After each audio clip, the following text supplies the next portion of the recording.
ओम शांति। आज 28 दिसंबर 2023 बाबा की मधुर महावाक्य हैं।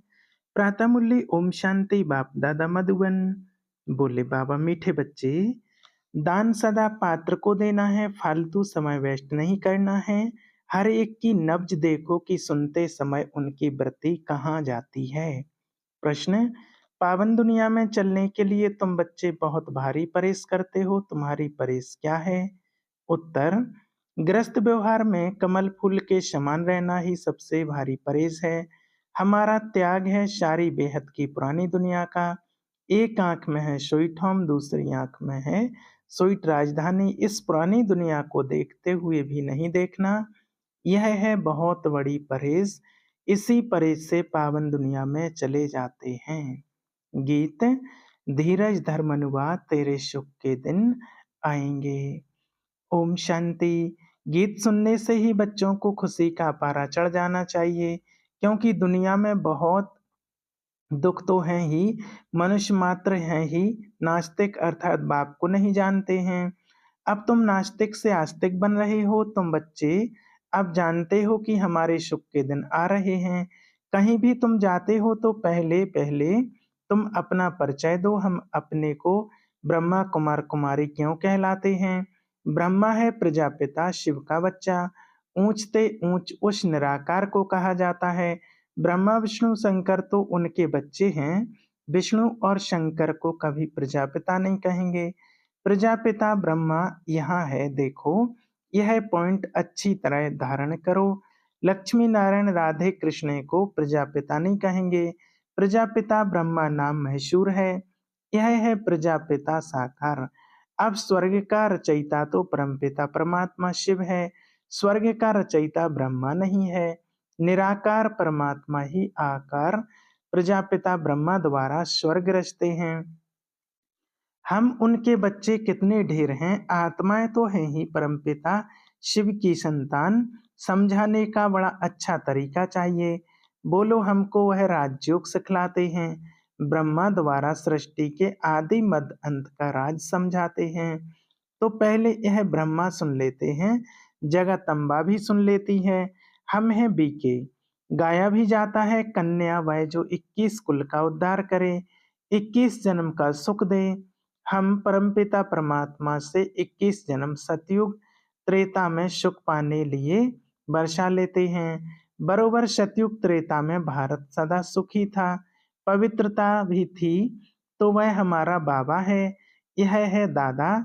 अब जिसके पास इतने बच्चे हैं उनको तो कोई परवाह नहीं, कितने उनके बच्चे हैं।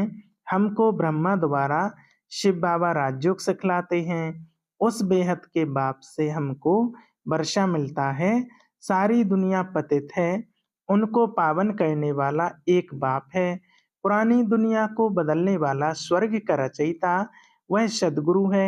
सर्व का सदगति दाता नई दुनिया में है लक्ष्मी नारायण का राज्य। भारत में जो देवी देवताओं का राज्य था, वह देवताएं ही 84 जन्म लेते हैं। फिर वर्ण भी बताने पड़े, समय पहले से ले लेना चाहिए। बोलो, इन बातों को चित्त लगाकर अच्छी रीति सुनो, बुद्धि को भटकाओ मत। भाई जी व बहन जी, तुम सब वास्तव में शिव की संतान हो।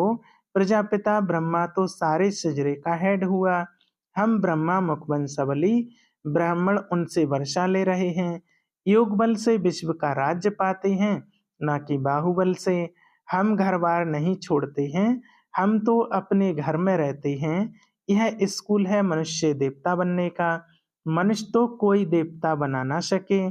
यह दुनिया ही पतित है। पानी की गंगा तो पतित पावनी नहीं है। बार बार उसमें स्नान करने जाते हैं, पावन बनते ही नहीं। ऐसे ही रावण का भी मिसाल है, बार बार जलाते रहते हैं, रावण मरता नहीं है। यह रावण वाला पोस्टर भी ले जाना चाहिए। कोई ऐसी बड़ी जगह जाओ तो एल्बम भी ले जाना चाहिए।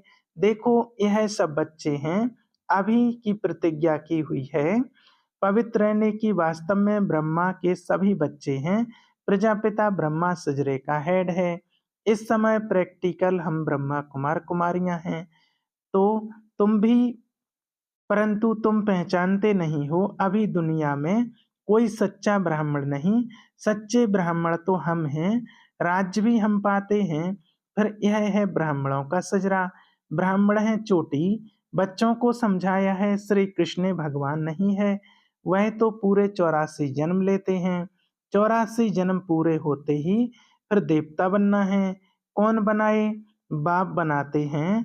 हम उनसे राजयोग सीख रहे हैं, उनकी ही महिमा है। एको अहंकार, वह है निराकार निरंकारी। उनको आकर सर्विस करनी पड़ती है। पतित दुनिया पतित शरीर में आते हैं।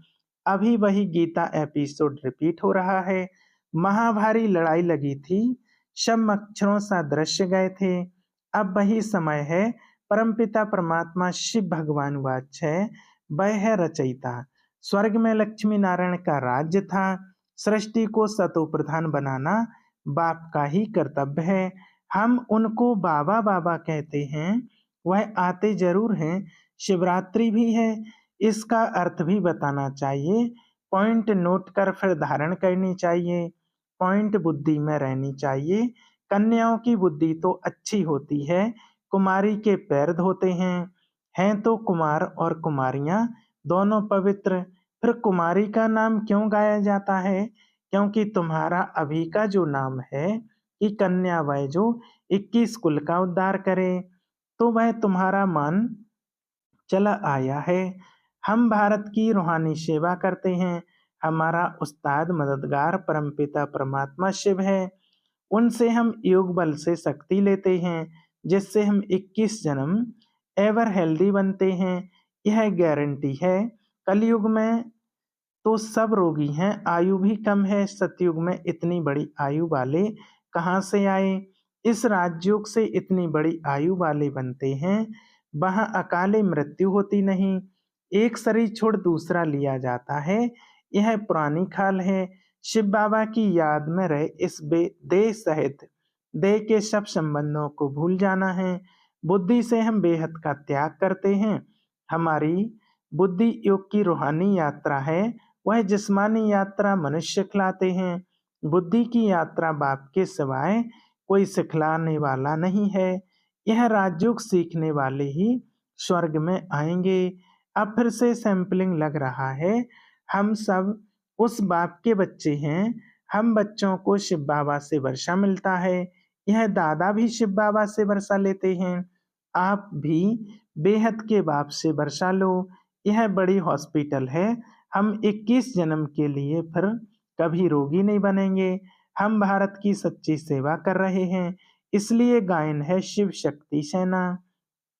अब आप कहते हैं, याद से अपने विकर्म विनाश करो तो आत्मा शुद्ध बन जाएगी और ज्ञान को धारण करने से तुम चक्रवर्ती राजा बनेंगे। हम पवित्र बनेंगे तो लक्ष्मी को अथवा नारायण को भी वरेंगे। सर्वगुण संपन्न संपूर्ण निर्विकारी यहाँ नहीं बनेंगे तो लक्ष्मी नारायण को कैसे वरेंगे? इसलिए कहा जाता है, आईने में अपने को देखो, लक्ष्मी नारायण को वरने लायक बने हो। पूरा नष्टो मोहा नहीं बनेंगे तो लक्ष्मी को वर नहीं सकेंगे।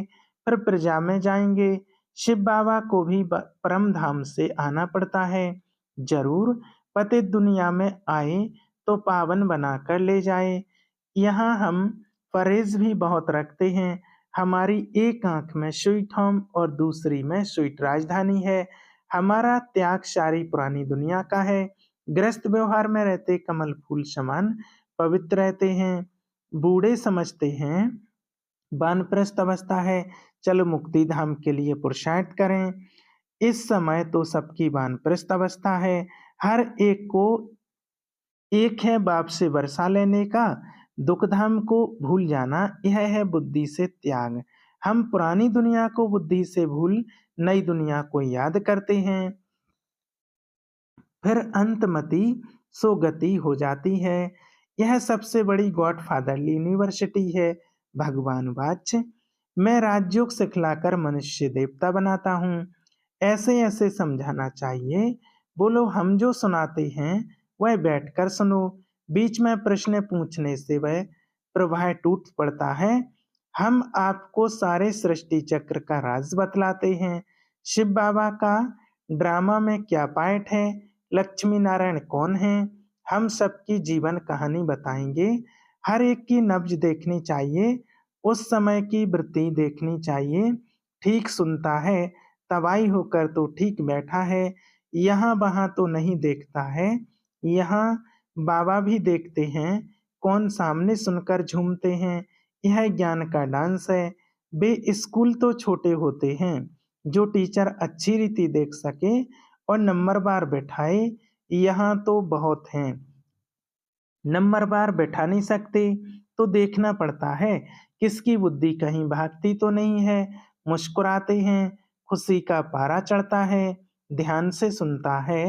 दान सदा पात्र को देना चाहिए, फालतू समय वेस्ट नहीं करना चाहिए। नब्ज देखने की भी समझदारी चाहिए।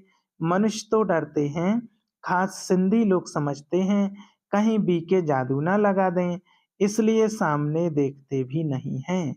शिव बाबा समझाते हैं, तुम ब्राह्मण ही त्रिकालदर्शी बनते हो, फिर वर्णों का राज भी समझने का है, हमसों का अर्थ भी समझाना है। हम आत्मा सो परमात्मा कहना रॉन्ग है।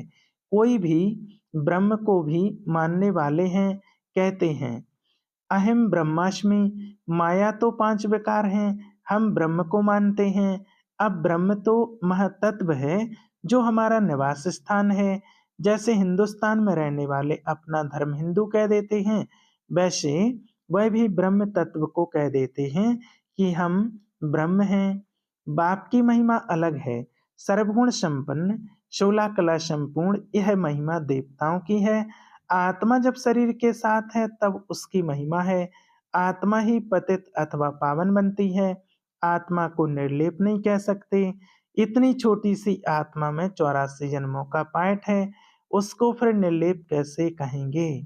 अभी बाबा पीस स्थापन करते हैं, तो तुम बच्चे बाबा को क्या प्राइज देते हो। वह तुमको 21 जन्म स्वर्ग की राजधानी की प्राइज देते हैं। तुम बाबा को क्या देते हो। जो जितनी प्राइज बाप को देते हैं, उतनी फिर बाप से लेते भी हैं। पहले पहले इसने प्राइज दिया।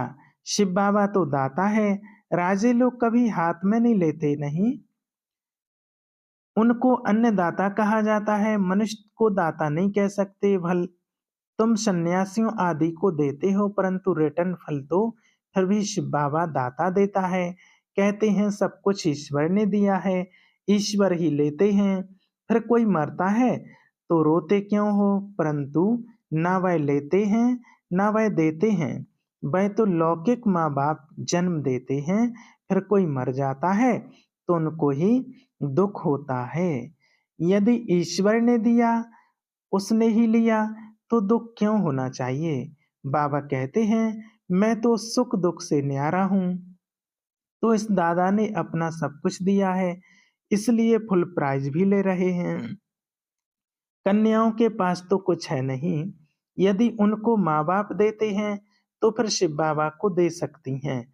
जैसे मम्मा भी गरीब थी, फिर देखो कितनी तीखी गई है, तन मन धन से सेवा कर रही हैं। तुम जानते हो हम सुखधाम जाते हैं वया शांति धाम। जब तक हम बाप के पास नहीं जाएंगे तो ससुर घर कैसे आएंगे। पियर घर में तो बैठे हैं, पहले बाप के पास जाएंगे फिर ससुर घर आएंगे। यह है शोक वाटिका, सतयुग है अशोक वाटिका। अच्छा, मीठे मीठे शिकलदे बच्चों प्रति माता पिता बाप दादा का याद प्यार और गुड मॉर्निंग। रूहानी बाप की रूहानी बच्चों को नमस्ते। हम रूहानी बच्चों की रूहानी बाप दादा को याद प्यार और गुड मॉर्निंग। नमस्ते नमस्ते, शुक्रिया बाबा। धारणा के लिए मुख्य, इस वानप्रस्थ अवस्था में स्वीट होम और स्वीट राजधानी को याद करने के सिवाय बुद्धि से सब कुछ भूल जाना है, पूरा नष्ट मोहा बनना है। दूसरा, बुद्धि योग से बेहद का त्याग कर रूहानी यात्रा करनी है, श्रीमत पर पवित्र बन भारत की सच्ची सेवा करनी है। वरदान, श्रेष्ठ कर्म रूपी डाली में लटकने के बजाय उड़ती पंछी बनने वाले हीरो पाटधारी भव। संगम युग पर जो श्रेष्ठ कर्म करते हो, यह श्रेष्ठ कर्म हीरे की डाली है। संगम युग का कैसा भी श्रेष्ठ कर्म हो, लेकिन श्रेष्ठ कर्म के बंधन में नहीं फंसना है अथवा हद की कामना रखना। यह सोने की जंजीर है। इस सोने की जंजीर अथवा हीरे की डाली में भी लटकना नहीं है, क्योंकि बंधन तो बंधन है। इसलिए बाप दादा सभी उड़ते पंछियों को स्मृति दिलाते हैं कि सर्व बंधनों अर्थात हदों को पार कर हीरो पाटधारी बनो। स्लोगन: अंदर की स्थिति का दर्पण चेहरा है, चेहरा कभी खुशक ना हो, खुशी का हो। अच्छा, ओम शांति।